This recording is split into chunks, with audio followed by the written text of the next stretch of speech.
One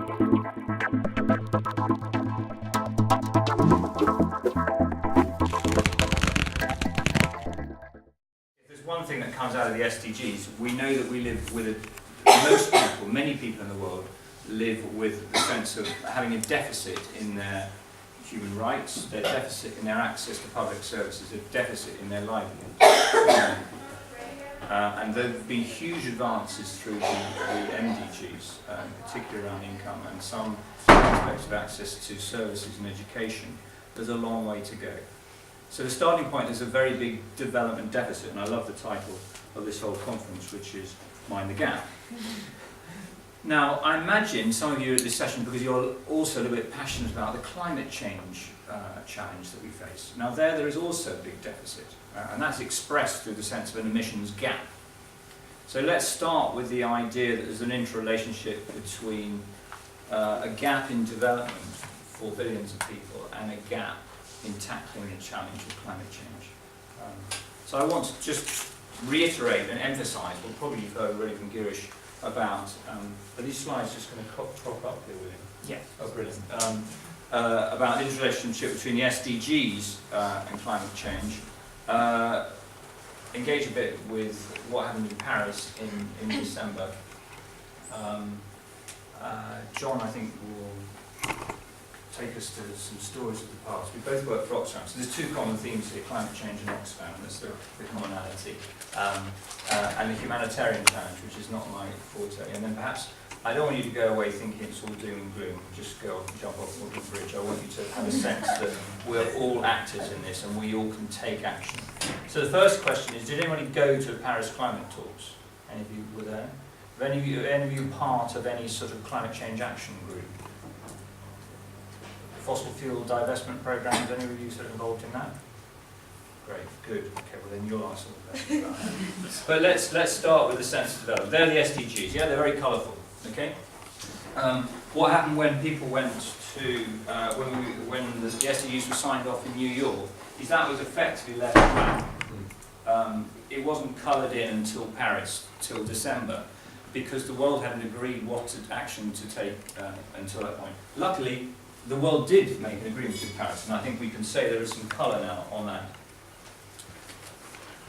So there are 17 SDGs and there are 169 targets. That's very daunting, but perhaps that's more of a real reality of what the world is like than MDGs, which are a bit simplistic and totally top-down. The SDGs, through the work of Oxfam and ActionAid and many governments as well, have put in a somewhat more bottom-up approach. And in those 169 targets, there are many references to climate change. So we've moved from climate change being a specialist topic over here in the back end of an environment NGO or the Ministry of Environment to being something that cuts across the whole development process.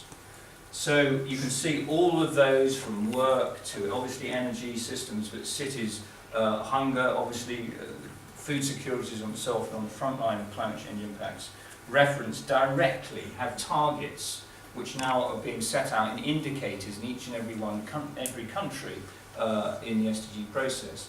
But then you start colouring the whole lot in, because really most of the goals have targets that relate to climate change. I think that's 14 out of the 17. Whether it's oceans or responsible consumption, cities, gender equality, there's a whole set of issues around health and equality that relate really very strongly to the climate change. I think you get that, but it's actually worth flicking through the SDGs to see how this is woven together. And that didn't just happen. That was done. There was a lot of really hard work. 18 months ago, the whole risk, the whole climate thing would have been separately and just dumped in the UNFCCC, the UN climate process, and it was brought in, which is a major credit to many activist groups and coalitions based in the UK, amongst other places. Okay, so let's dive from that global look to Uganda. Are any of you guys from Uganda? I see there's a link with Makerere. But I think which is fantastic. So, my organisation, which is called CDKN, we work in partnership with Makerere amongst other organisations. We've just got a study, a global study, in fact with HR Wallingford, which is down the road, on the interrelationship between SDGs, economic growth, and climate projections. So taking climate models from the IPCC, the assessments that sit within the International Panel on Climate Change, and looking at the relationship with with economic growth models for different countries. All this says, and this is models, and models are only a partial version of reality, a little bit crudely, shows that if we deliver a high ambition outcome in Paris, and I have to say we haven't delivered a high ambition outcome, we've got a high ambition outcome, we haven't delivered it, it is possible that poverty will move from affecting 15 million, this is extreme poverty, to 12 million in Uganda. We'll go that way. But if we don't, it'll go up. So there's a clear interrelationship in this analysis. It was done across a number of countries, and you can see the projected impact of a low ambition, i.e. not tackling climate change, on poverty levels going up. I think that's understood, and there are a number of studies that show that. I'll give you one other slide that points to that. And we've just completed an economic impact study, so looking just at current impacts in Uganda, we can see that the costs of not taking action now is going to get much, much greater in that country. 20 times more than the cost of taking adaptation action now, in fact. Okay, let's jump to another group of stakeholders, business. Business is very active in Paris, and is perhaps, you could say, the key group that's going to drive action on climate change now. We can see governments putting the brake on, being a bit unclear whether they're going to ratify. 2 countries so far have ratified the climate change deal that was made in Paris. That's Fiji and Palau. Right? 2 countries on the front line of climate change. But who will do that? For your information, countries gather in April in New York to start to ratify the climate convention. And it requires 55 countries that collectively add up to 55% of global emissions for the treaty to become active. So it's not going to happen without China and the US or joining the treaty. So I think we can assume those are the key actors, not Palau and Fiji, unfortunately. But they're bravely stepping forward and taking action. Business is going to make a difference. Now, in advance of the climate talks in Paris, PwC, where I work, undertook a survey of CEOs of big enterprises.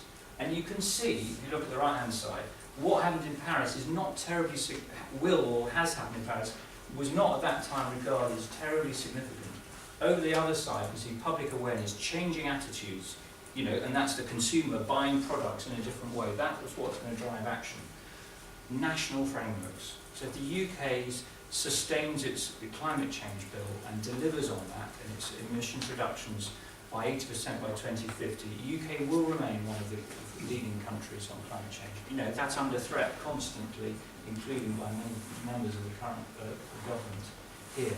National level change, better information and findings. This is fairly self-explanatory, so let's not get carried away about an international process. International treaties can help, they drive the process, but they're really, according to these businesses, only rather insignificant in driving the overall change. What's the challenge? Let's just briefly remind ourselves.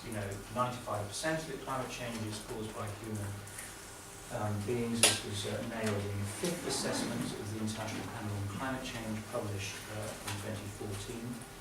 We know that the world is getting hotter, and we know that, as I've already said, that it's going to have a society and economy-wide impact on what happens. If you're interested in 5th assessment, CDCAN has done a number of regional and sectoral assessments of what that means. The problem with the IPCC is it's a retrospective view of current published science, peer-reviewed science, so it's always a bit out of date, it's not providing the latest material. And it's actually a negotiated process, so it always gets a bit watered down. And it's 800 pages, and it's basically unintelligible to most human beings.